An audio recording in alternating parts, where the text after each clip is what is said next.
here's my question to you. Okay. So what do you think about mathematics? When you hear the word mathematics, what comes to your mind?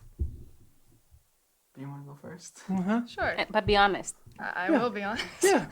When I hear mathematics, I'll be honest, it makes me pretty stressed just because I've never considered myself good at math. Mhm. And so it's not that I don't like math. I like math when I understand it.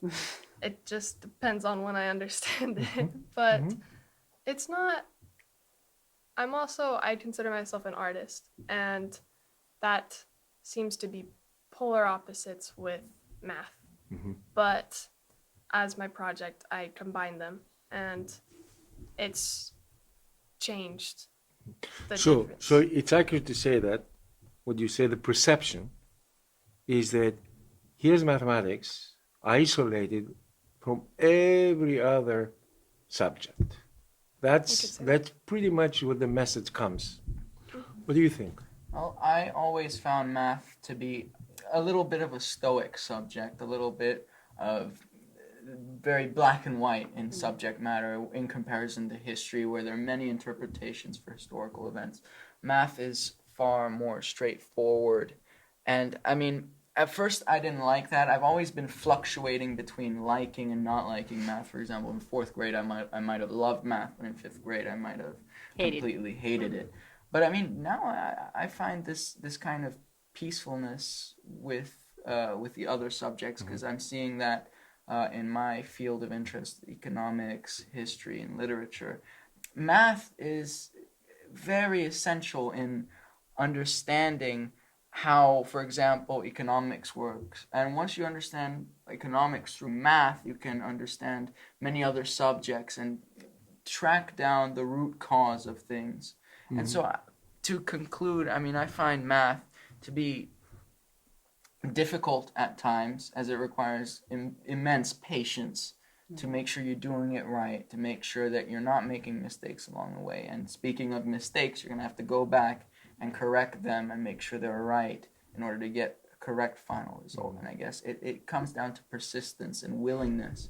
How much are you willing to give for something that requires a lot of effort? Well, going back, you said art.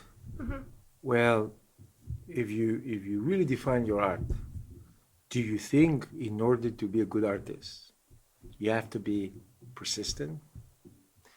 You have to do it right? It doesn't matter how you define the right, but you have to be persistent, you have to do it right, and has to have some meaning, at least to you. So, do you think the same thing for mathematics is that in order for you to understand and spend some time, invest time, you need to understand the meaning of that? And do you find now that you're doing project that there is a meaning in the mathematics behind that, or again is a dead concept and it has to be isolated? What do you think? No, I think now that I've chosen to combine mathematics and art, it's not so much as separate as I thought it was. Because in my mind I thought, okay, literature and history, they complement each other. Art history, there's literature, and then math was always just over there staring at me. Isolated. Yes, Yeah. and it kind of freaked me out a little bit. But now that I've combined that with my project, I found that it's not necessarily it's not as isolated. Because in art, you can do abstract art, but there's also symmetry, there's angles, there's measurements, and that's what makes art visually appealing. And I didn't realize that until I started to research the connection. And So what is the project that you want to do? So my project, I'm using quadratics in order to create an abstract design, and basically my art piece will be made using quadratic curves and parabolas.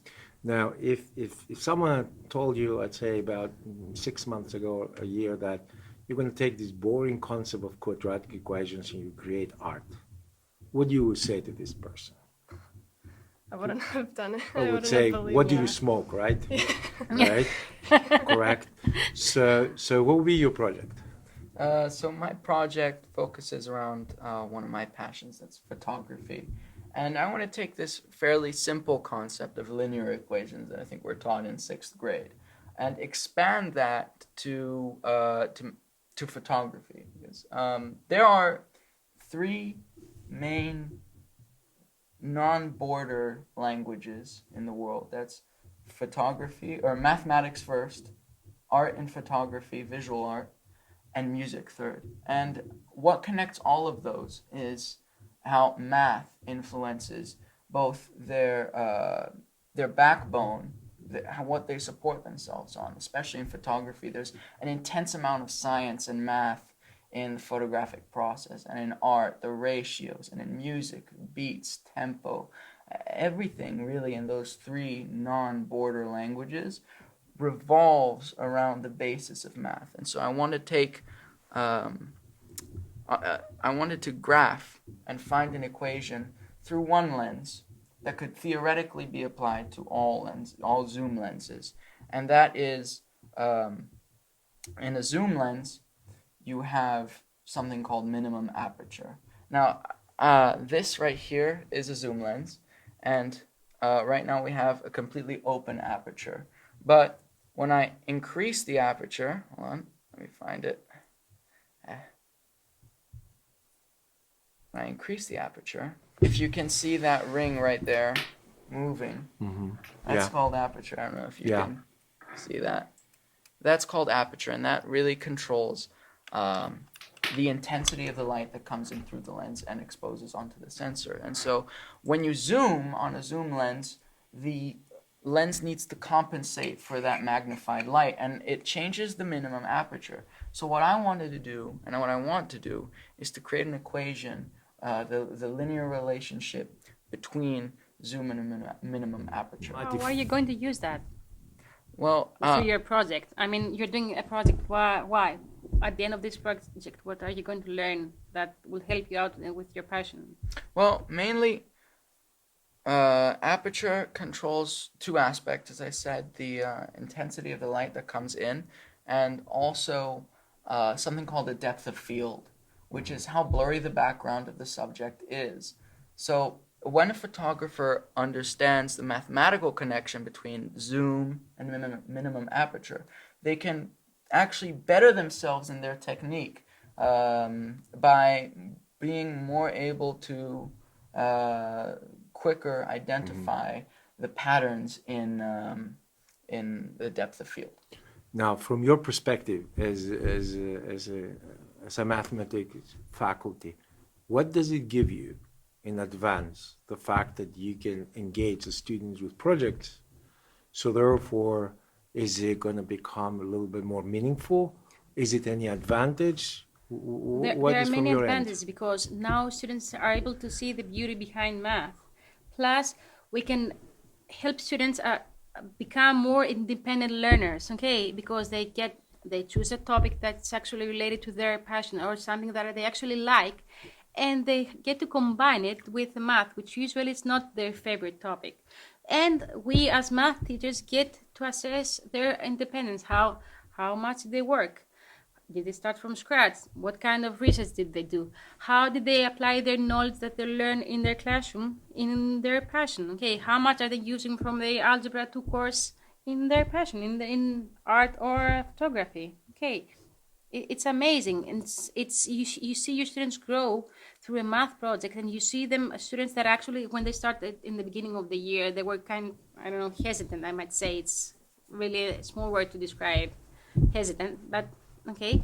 And now that you can see actually their passion, they're transformed. They're completely transformed. They're new butterflies. So when you're going to finish the projects, and how long from today? A couple months? Well, the final project presentation is going to be on the 23rd of May, I think in the atrium.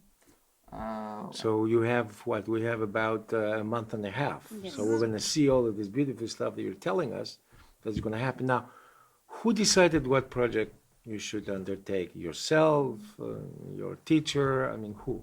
We did. You did. They told us choose something you love, and there will be a way to apply math to it, and that's what we did. There's the same. Well, I was at first hesitant to pick photography because I said, no, it has nothing to do with math. I don't want to ruin my hobby with maths and equations and numbers. But Dr. Stamati really pressed for me to follow something that I feel truly passionate about. And I'm thankful for that because now I think I can actually carry this and formulate a real statement in 2,000 words.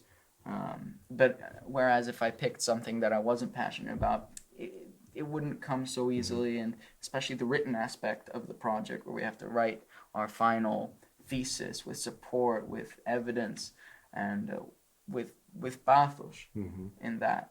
I wouldn't be able to incorporate pathos in my project without having it be something that I care about. So you both have chosen something that you really like to do in your life.